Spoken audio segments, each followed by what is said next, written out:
Fala galera, tudo bem com vocês? Sejam bem-vindos ao canal. Se é a primeira vez aqui, já se inscreve. Hoje a gente vai falar de uma palavra que virou quase um clichê. Você ouve em palestra, vê em post de coach, aparece em entrevista de emprego. Resiliência. Todo mundo usa. Mas será que alguém para de verdade para entender o que essa palavra carrega? Porque eu te garanto, vai muito além de aguentar o tranco ou ser forte. Tem ciência, tem filosofia e tem uma virada de chave que pode mudar como você lida com os seus próprios problemas. Bora? A origem. O que essa palavra realmente significa? A palavra resiliência vem do latim resilio, que significa saltar para trás ou voltar saltando. Surgiu primeiro na física e na engenharia, para descrever a capacidade de um material absorver pressão e, quando essa pressão para, voltar à sua forma original sem ficar deformado. Pensa numa mola. Você comprime, comprime, comprime. E quando solta, ela volta. Isso é resiliência no sentido técnico. Só que aí vem a pergunta que muda tudo. Será que a gente funciona assim? Será que depois de um trauma, de uma perda, de uma fase muito difícil, a gente realmente volta ao normal? A psicologia diz que não. E isso é bom.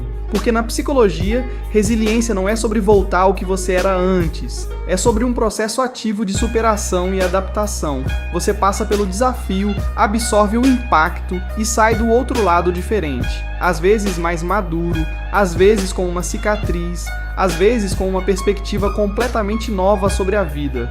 Você não volta igual, você se transforma. E essa transformação é justamente o ponto. O cérebro sob pressão não é só força de vontade. Agora deixa eu tirar um mito popular. O de que resiliência é só força de vontade. É só querer.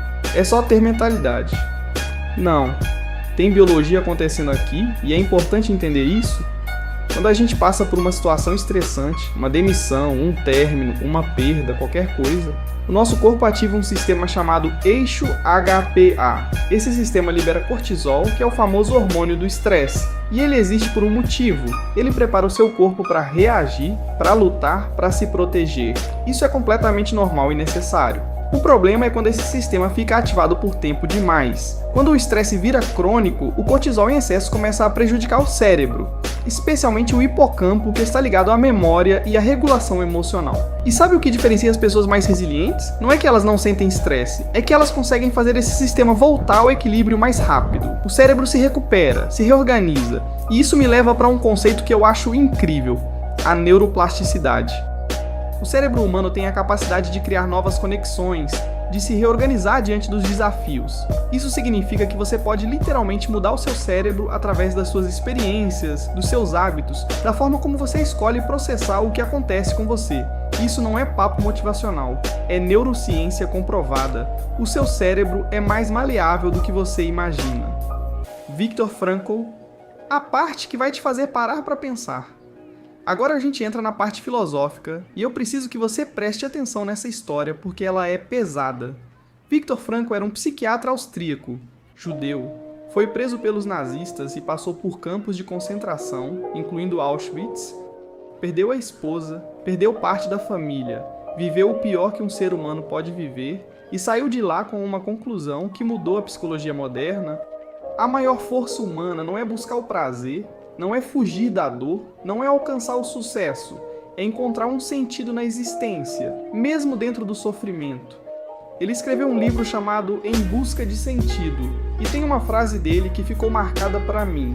Entre o estímulo e a resposta existe um espaço. Nesse espaço está o nosso poder de escolher a nossa resposta. E na nossa resposta está o nosso crescimento e a nossa liberdade. Confuso, não?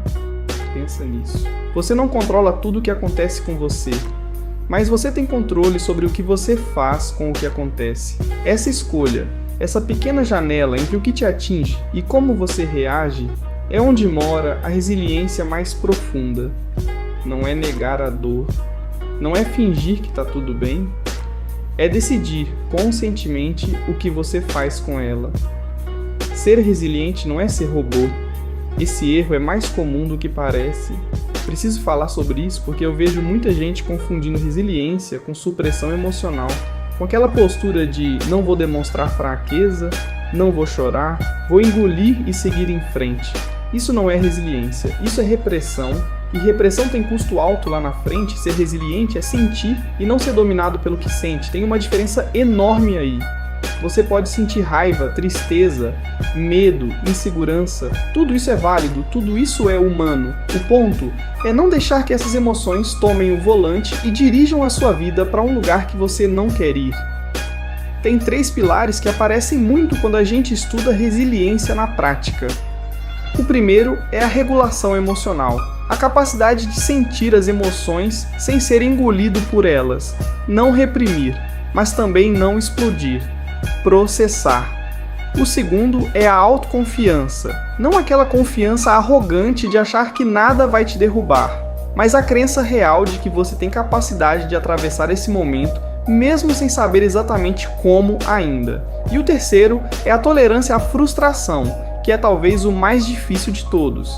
É aceitar que as coisas saíram do controle, que o plano não funcionou, que a situação é injusta. E mesmo assim, focar no que você pode fazer a partir de agora, não no que você perdeu, no que você ainda tem. Existe um conceito na ecologia chamado resiliência de ecossistemas.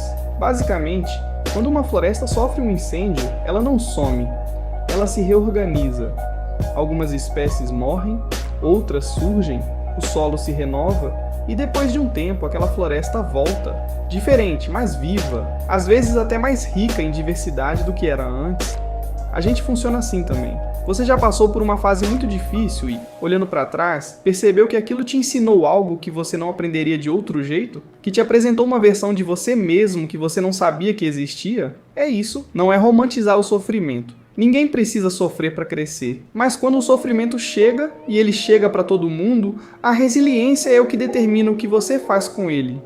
Não é resistir como um muro de pedra que não dobra, é ser como o bambu, que dobra na tempestade, que balança, que parece que vai cair, mas não quebra. E quando o vento passa, ele está lá. Conclusão. Então, resumindo tudo isso, resiliência não é uma característica que você tem ou não tem. Não é dom, não é sorte, não é questão de personalidade. É uma capacidade que pode ser desenvolvida, treinada, fortalecida, com autoconhecimento, com apoio, com prática. Se você está num momento difícil agora, fica com isso.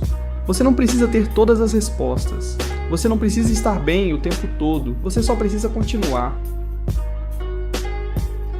E aí, me conta nos comentários qual foi a maior lição que um desafio já te ensinou. Tô curioso para ler as respostas de vocês. Se curtiu o vídeo, deixa o like, ajuda demais o canal a crescer. Se inscreve para não perder os próximos conteúdos e compartilha com alguém que está passando por um momento difícil e pode precisar ouvir isso hoje. Até a próxima, galera!